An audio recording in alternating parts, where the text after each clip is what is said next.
মোহাম্মদ সালাউদ্দিন, গাজীপুর 4, সময় 7 মিনিট। মাননীয় স্পিকার, আপনাকে ধন্যবাদ।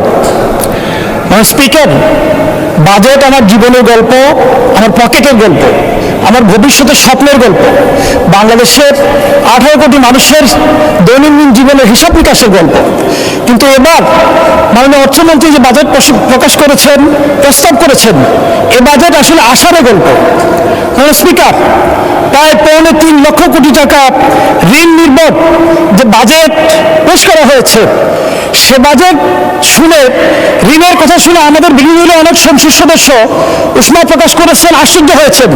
আমি কিন্তু একটু আশ্চর্য হইনি, কারণ যারা নিজেরা ঋণ নির্ভর, ঋণগ্রস্ত, ঋণ খেলাপি, তারা ঋণ নির্ভর বাজেট দিবে, এটাই তো স্বাভাবিক। মাননীয় স্পিকার, এ বাজেট পেশ করার আগেই বাংলাদেশে গত 4 মাসে সরকার এসে প্রায় অধিকাংশ পণ্যের মূল্য বৃদ্ধি করেছে। এ বাজেট পেশ করার আগেই 14টি ভোগ্য পণ্য সহ প্রায় বড় বড় যে পণ্যগুলো মানুষ নিত্যদিন ব্যবহার করে, সেগুলো মূল্য বৃদ্ধি পেয়েছে। এবার বাজেট পেশ করার 7 দিন আগে বিদ্যুতের মূল্য বৃদ্ধি করা হয়েছে, 10 দিন আগে জ্বালানি তেলের মূল্য বৃদ্ধি করা হয়েছে, কিছুদিন আগেই এলপিজি গ্যাস 1200 টাকা থেকে 1940 টাকা বৃদ্ধি করা হয়েছে। মাননীয় স্পিকার, জ্বালানি তেলের মূল্য বৃদ্ধি, গ্যাসের মূল্য বৃদ্ধি, একই সাথে নিত্য প্রয়োজনীয় মূল্য বৃদ্ধির পাশাপাশি পরিবহন ভাড়া আকস্মিকভাবে এত বেশি বৃদ্ধি পেয়েছে, এটা বাংলাদেশের ইতিহাসে সর্বকালের সকল রেকর্ডকে ছাড়িয়ে গেছে। মাননীয় স্পিকার, বাংলাদেশের মানুষ খুব আশা নিয়েছিল এই বাজেট পেশের মধ্য দিয়ে এই মূল্য বৃদ্ধিকৃত পণ্যের মূল্য হ্রাস পাবে, কিন্তু এই বাজেট বাংলাদেশের মানুষকে হতাশ করেছে। মাননীয় স্পিকার, একই সাথে এই বাজেটে বিশেষভাবে কিছু পণ্যের উপর নতুন করে করারোপ করা হয়েছে, যাতে এই পণ্যগুলোর মূল্য বৃদ্ধি পেয়েছে। রড ও কাঁচামাল উৎপাদনে কর এবং ভোগ হিসেবে 10% নতুন কর বৃদ্ধি করা হয়েছে, যাতে রডের মূল্য বৃদ্ধি পেয়েছে, ইস্পাত এবং টিনজাত পণ্যের মূল্য বৃদ্ধি পেয়েছে। সাবান এবং শ্যাম্পুর কাঁচামালের উপর ভ্যাট অব্যাহতি কমিয়ে আনার কারণে ইতিমধ্যে এই দুটি পণ্যের মূল্য ইতিমধ্যে বৃদ্ধি পেয়েছে। মাননীয় স্পিকার, বাংলাদেশ গরিবের দেশ, বাংলাদেশ সমৃদ্ধির পথে যাত্রার দেশ, কিন্তু এই বাজেটকে অনেকে বললো, আমি শুধুমাত্র এটাকে গরিব মারার বাজেট হিসেবে বলতে চাই না। এটা শুধু গরিব মারার বাজেট নয়, গরিবকে হয়রানির বাজেট। কোটি কোটি খুচরা ব্যবসায়ীদের জন্য এক হয়রানির নাম করা হয়েছে 0.2% অগ্রিম কর স্থাপন করার মধ্য দিয়ে। এই করের মধ্য দিয়ে এই সরকার নতুন করে আমাদেরকে স্মরণ করিয়ে দেয় সেই 76 মনন্তরের কথা। মাননীয় স্পিকার, আপনি জেনে থাকবেন, ইস্ট ইন্ডিয়া কোম্পানি যখন এই বাংলার দেওয়ানির দায়িত্ব পেয়েছিল, তখন তারা রেজা খান নামে এক ব্যক্তিকে ট্যাক্স আয়ের জন্য দায়িত্ব দিয়েছিল।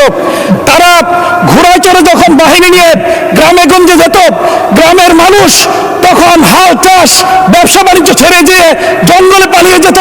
খুচরা ব্যবসায়ীদের মধ্যে ইতিমধ্যে আতঙ্ক শুরু হয়ে গেছে, তাদের উপর যে ভ্যাট করা হয়েছে, তাদেরকে এখন পালিয়ে বেরোতে হবে, হয়রানির শিকার হতে হবে। মাননীয় স্পিকার, এই বাজেট হলো গরিবের জন্য তাচ্ছিল্য এবং অবহেলার বাজেট। এই বাজেটে কৃষি ও পল্লী উন্নয়ন খাতে 57,000 টাকা থেকে বাজেট কমিয়ে 53,000 কোটি টাকা করা হয়েছে। স্থানীয় সরকার এবং পল্লী উন্নয়ন খাতে গত বছর বরাদ্দ ছিল 5.9%, এবছর বরাদ্দ রাখা হয়েছে 4.6%, যা গত বছরের তুলনায় 1.3% কম। কৃষি খাতে ভর্তুকি কমানো হয়েছে, গত বছর ছিল 2.2%, এবছর করা হয়েছে 1.8%। মাননীয় স্পিকার, বার্ষিক উন্নয়ন কর্মসূচিতে কৃষি খাতে বরাদ্দ উন্নয়ন কমানো হয়েছে, গত অর্থ বছরে ছিল 8.9%, চলতি অর্থ বছরে করা হয়েছে 6.21%। মাননীয় স্পিকার, গ্রামীণ উন্নয়ন রক্ষণাবেক্ষণ খাতে বরাদ্দ রাখা হয়েছে মাত্র 400 কোটি টাকা। মাননীয় স্পিকার, ইসলামের বিধান হল তুখাযু মিন আগনিয়াহিম ফাতুরাদ্দু ফি ফুকারাহিম, গরিবদের জন্য ধনীদের কাছ থেকে সম্পদ সংগ্রহ করা এবং গরিবের মাঝে সেটা বিলিয়ে দাও।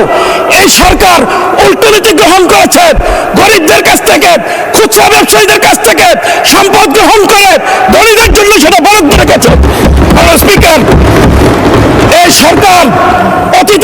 করা শুরু করেছে।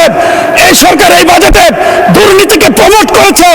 দুর্নীতি দমন কমিশনের গত বছর বরাদ্দ ছিল 203 কোটি টাকা, এবার বরাদ্দ রাখা হয়েছে মাত্র 197 কোটি টাকা। 6 কোটি টাকা কম বরাদ্দ দিয়ে দুর্নীতিকে প্রমোট করেছে। মাননীয় স্পিকার, এই সরকার ক্ষমতায় আসার সাথে সাথে দুর্নীতি দমন কমিশনকে অচল করে দেওয়া হয়েছে। এই সরকার আসার কিছুদিনের মধ্যেই দুর্নীতি দমন কমিশনের চেয়ারম্যান সহ সকল সদস্য পদত্যাগ করেছে। এখন পর্যন্ত তারা দুর্নীতি দমন পুনর্গঠন করেনি, যার ফলশ্রুতিতে মেগা প্রকল্পের মাধ্যমে মেগা দুর্নীতি শুরু হয়েছে। মাননীয় স্পিকার, স্কুল ফিডিং প্রোগ্রাম থেকে এক সপ্তাহে ডিম, রুটি, কলা বাবদ প্রতি সপ্তাহে 17 কোটি টাকা লুটপাট করা হচ্ছে। মাননীয় স্পিকার, খাল খনন কর্মসূচিতে প্রতিদিন পত্রিকায় নতুন নতুন দুর্নীতির খবর আসছে। মাননীয় স্পিকার, দুর্নীতির নতুন রুল মডেল হয়েছে। এখন ক্যালকুলেটরে হিসাব করে 10 থেকে 15% পর্যন্ত ঘুষ দেওয়া হচ্ছে। মাননীয় স্পিকার, দুর্নীতিকে প্রমোট করার জন্য সারোয়ার আলমের মতো সৎ, শিক্ষিত, সদরপি এই বাংলাদেশের একজন ক্লিন ইমেজের ডিসিকে সিলেট থেকে প্রত্যাহার করা হয়েছে। মাননীয় স্পিকার, নতুন করে এনবিআর থেকে মতিউরের মতো আনোয়ার খুঁজে পাওয়া যাচ্ছে।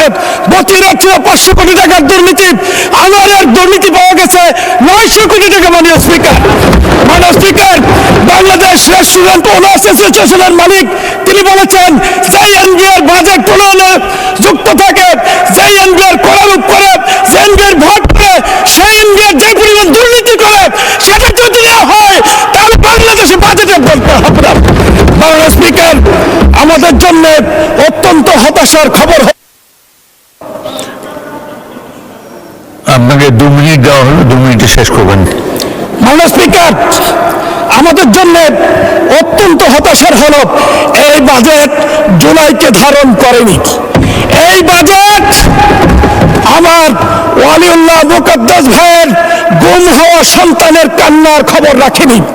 গুম কমিশনের জন্য এই বাজেট 1 টাকা বরাদ্দ রাখেনি। মাননীয় স্পিকার, আমি সর্বশেষ বলতে চাই, মাথায় অতিরিক্ত বোঝা নিয়ে পাহাড়ের চূড়ায় চলে যায় না, স্বপ্ন দেখা যায়, পৌঁছা যায় না। মাননীয় স্পিকার, সমুদ্রের জলরাশি অনেক বেশি, কিন্তু কোনো পিপাসার্থ মানুষের পিপাসা মেটাতে পারে না। কিন্তু সামান্য কূপের পানি শত শত বছর ধরে হাজার হাজার মানুষের পিপাসা মেটাতে পারে। সুতরাং বাজেট বড় হলেই চলবে না, ঋণ নিয়ে কোটি টাকা বরাদ্দ রাখার মধ্যে বাজেট নয়।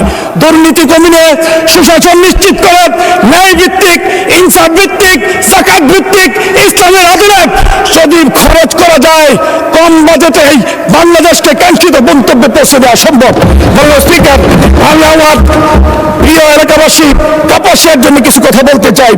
কাপাসিয়ায় জাতীয় ফল কাঁঠাল সহ আনারস এবং কাপাসিয়া উৎপাদিত ফল সংরক্ষণ করার জন্য আধুনিক হিমাগার নিশ্চিত করা দরকার। মাদক, সন্ত্রাস, চাঁদাবাজি এবং কিশোর গ্যাং রুখতে বিশেষ যৌথ অভিযান পরিচালনার জন্য বিশেষ বরাদ্দ দাবি করছি। কাপাসিয়াকে শিল্প বন্ধক করতে অবকাঠামো উন্নয়নে আমি বিশেষ বরাদ্দ দাবি করছি। ট্রমা সেন্টার এবং মাদক নিরাপদ কেন্দ্র প্রতিষ্ঠার জন্য মাননীয় স্পিকার, আপনার কাছে আমি আপনার মাধ্যমে মাননীয় মন্ত্রীর কাছে বিশেষ বরাদ্দ দাবি করছি। রাজনীতিপুর থেকে টুক পর্যন্ত হাইওয়েকে 4 লেন উন্নীত করার জন্য বিশেষ বরাদ্দ দাবি করছি। নরুন থেকে চেরাগালি মোড় হয়ে কাপাসিয়া পর্যন্ত এই রাস্তাকে 4 লেনে উন্নীত করার জন্য বিশেষ বরাদ্দ দাবি করছি। ধন্যবাদ মাননীয় সদস্য। পরবর্তী